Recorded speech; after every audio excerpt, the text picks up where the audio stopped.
Pakujdesia në raportet me hijabin.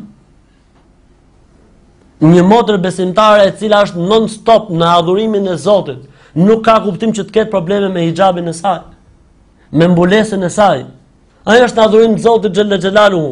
E kanë rrethuar me lajket e Zotit Xhella Xhelaluhu. Si ka mundësi që në këto moment ajo bën një veprim i cili është hidhrues për Allahun Xhella Xhelaluhu? Dhe ku? Në muajin e Ramazanit.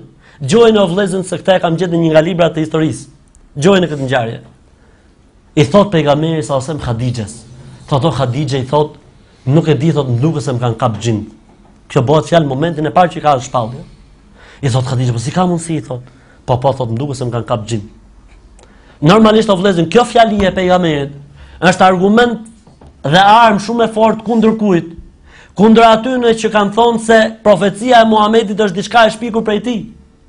Po ti ishte e shpikur prej tij, nuk kishte pse thoshte kam frikë se më kanë kap xhin. Ë? Po nesër, kjo nuk është tema e diskutimit. I tha Khadija, i tha ulu ke kofsha ime, si më thon shtetu. U mbështet. A e shef tha? Po tha e shoh. Mbështetu ke e majta, a e shef? E shoh.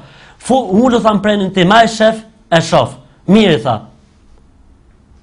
E lëvizi shamin e kokës. A e shef më? I tha, jo tha nuk e shoh më. E uli, a erdhi? Erdhi. E po tha nuk është shejtan tha që të ka dhënë.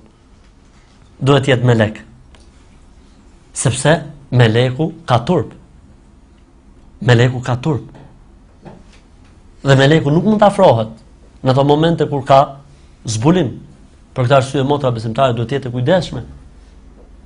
Gjatë gjithë kohës, gjatë gjithë jetës, po sidomos në muajin e Ramazanit.